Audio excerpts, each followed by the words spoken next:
عليكم ورحمة الله وبركاته. إلهي ومهله الله أود لها هل كان انقلبتي عن سنة بدأ كل ما أنه قدري وحجونا مجال قرعب ومالين شمعة تاريخ وطويلاتك بش جانوري لما كون يلاتني صدح وعن هل كان عن كسلام يا دمان ومضى مسلمين تميل كستوعي شوغان وحان كسلام يا مدحضة قرنك الصومالية مدحضة الدولة بوتلان وقامني السعيد عبد الله الدي وحان ugu hambalyeynaya bulshada reer Puntland in 24 sano kadib maantay ay ka socoto Puntland doorashooyin oo deegaanada qayb ka mid ah hadda doorashooyinka la soo qabtay haatana goboladii codaynta diiwaangelintii inay socoto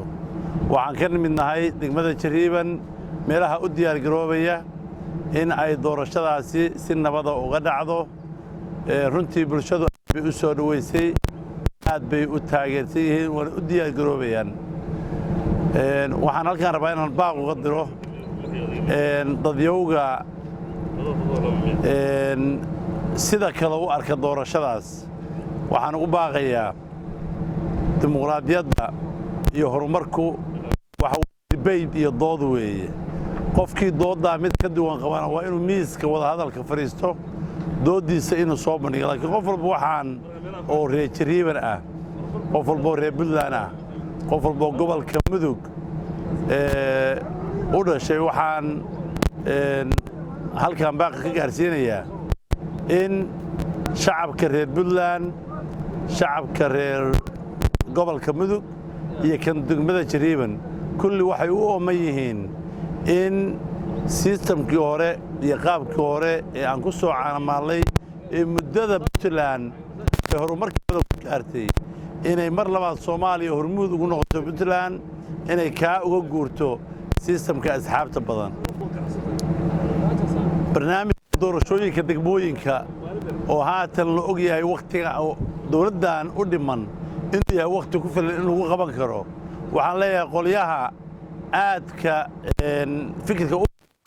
u qaba January 8 waxaad u jeedaanba in dalkii doorashada laga qabanayo qof walba uu ku kalsoonow fikirkaaga qofnimadaada iyo doorashada dhici doonta inaad qayb ka noqotid u tartantid codkaagana cid ku dooratid waxaan aad u soo dhaweynaynaa doorashadu inay qabsoonto waana qabsoontay waxaan u hambalyeynayaa gobolada lagu qabtay hadda diiwaangelinta gobolada dhiman oo heeganka u ah degmada Jariiban waxay diyaar u tahay inay soo dhaweyso doorashada cid kasta oo wada khaladaad ku aadan in ay carqaladeeyaanna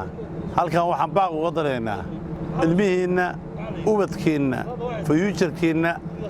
way u fiican tahay wixii aad isleedahay waa ku siyaadin kartaa oo haddaad wax khaldan u jeedid saxiitaan aad laakiin hadday wax khaldan yihiin waxbaad sii khaldayaa ma aha taladu lagaana yeeli mayo runtii Jariiban waxaan si gaara ugu taaniyeynayaa siday ugu diyaar garoobayaan diiwaangelinta runtii nasiib badan baad leedihiin waxaa jira bulsho badan dad badan oo dacaayado iyo propagandooyin badan wada waxaan leeyahay dadka sidii aad u tuseen in dekeddan aad si nabadgelyo ah ku dhisan kartaan ummaddana mar labaad inaan u tusnaa loo baahan yahay inaan soo dhaweyno in dalkeenna aan ka shaqayno annagu maamul ahaanna